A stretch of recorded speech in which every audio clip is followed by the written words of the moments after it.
This is my first video about my first rig I put together about 6 months ago.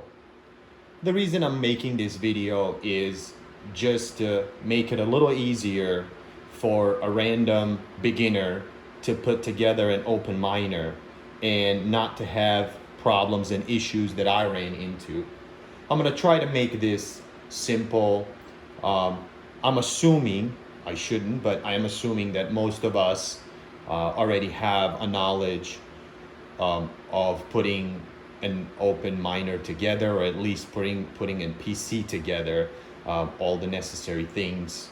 For example, motherboard, power source units, hard drive, processor, graphics cards, stuff like that. I shouldn't have to explain what those are. This rig consists of non-LHR cards. These are all RTX 3060 Ti's and 3070s. They're currently mining Ethereum. They're most profitable on Ethereum. I've gotten these back in February, a little over MSRP. They're very hard to find right now. LHR cards are mainly on the menu, and they are not bad. I'm actually impressed, and I have some LHR cards currently mining Ergo. They're very efficient.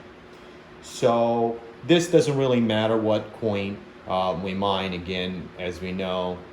So let's get into some of the components and some of the things that I would like to share with you guys, and some issues that I had as I put this together. So the main concern is you can see two PSUs, power source units.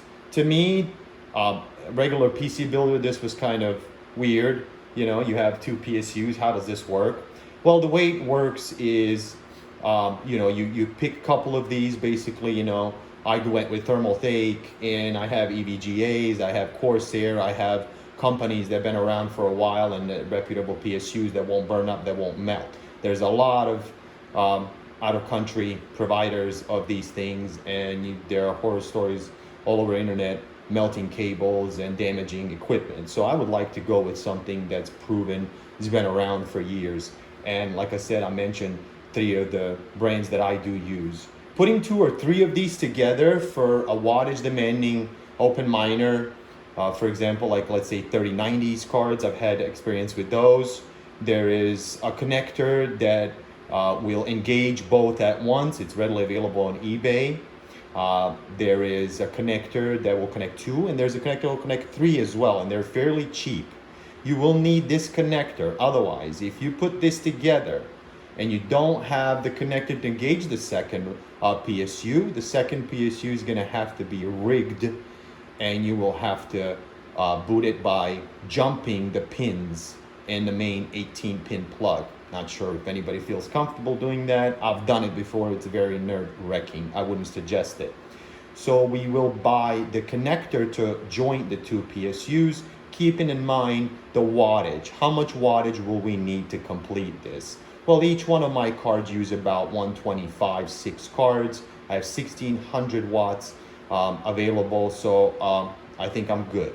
Second thing to focus on is a motherboard. I'm currently running an Asus Z390P, and this particular motherboard's pretty good. It's got 6 PCIe ports. It has 2 full-size ports times 16, and it has 4 express ports.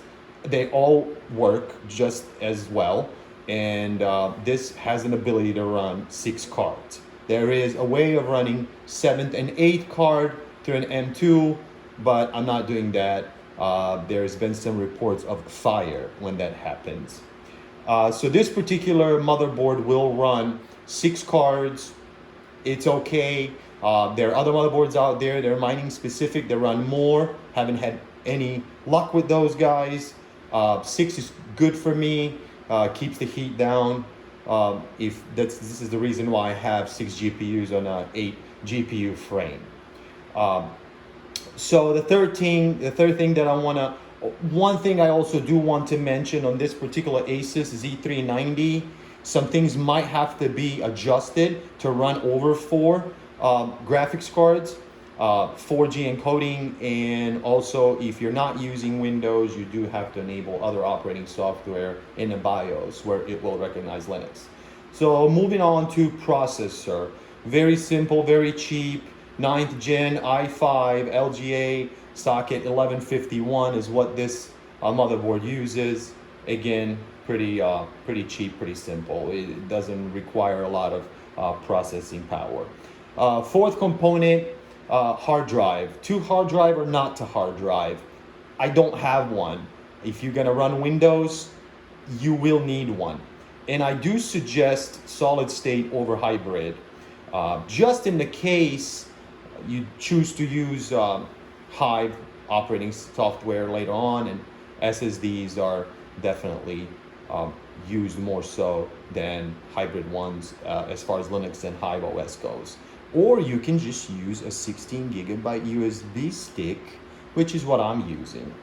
So there goes so much for a hard drive. Fifth part, say, would be GPUs. GPUs, you're gonna have to get them.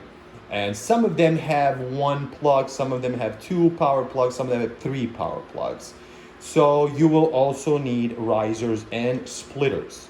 Risers will externally mount these GPUs, and they will connect via blue cables from motherboard to the riser. The power will be hooked up from PSU. It's good to get quality risers that are a little bit more expensive just for longevity. I like that. And when you do get splitters, I'm going to show an example here. This is a splitter I'm talking about. Try to get an 8 pin to 2 8 pins, not a 6 pin to 2 8 pins. Same price.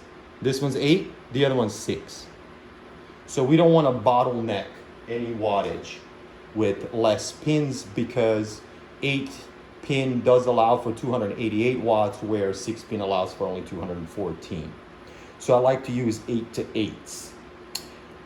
One thing, again, another simple, one stick of RAM, think 16 gig, not RAM intensive. Couple last things, your mining frame and a monitor if you wish to use one with Hive. I do not need a monitor. I like a monitor. I control everything either through my laptop or through my cell phone. So just to back up a little bit, as far as the frame goes, this frame or any other frame that I've purchased do not come with fans. They don't. They might look like they do. Pictures show fans. They show beautiful RGB fans. Yet, I got the box with no fans. So I had to order some fans. They're very simple. They're 120 millimeter mining frames. And you can buy any of them that you want. A standard 8 GPU rig will use 7 fans. And they will send you the little knickknacks to hook the fans back together, merge them, and to mount them on the rig. In the case it doesn't come with that, or I had a case where it came with opposite of what I can use, somebody messed up. In that case, I zip tied them together, and that worked as well. So moving, not yet. Let's not move off the frame yet. The frame did come with the power button though, and that is very important. One of these to be able to start the rig. They're also available separately to purchase, or if you do get one of these frames, the button will come in the set for you. I'm not sure why they include the button, but they do. So that pretty much sums it up. This is just an open computer, but some of the things to take into consideration when you're building these that a regular PC won't have, which is 2 PSUs, which have to be engaged at once. So there is a specific part that is necessary, or 3 PSUs. Motherboard with multiple PCIEs. The more you have, the more cards you can run on one. Chip, hard drive, they're pretty cheap. You also want to decide whether you're going to use Windows or Linux, Hive, or and then just get a nice little frame where the GPUs can be safe and most of your stuff doesn't fall apart. Fans, are extras, those have to be purchased separately. So I think we've covered most anything and everything. So this being the first video, I hope you guys enjoyed it, and I hope this makes it a little bit easier. Putting this first rig together took me a little bit longer than it should because of lack of knowledge as to what parts, what small parts that are specific to mining rigs I needed. And now I think I've covered them for the most part.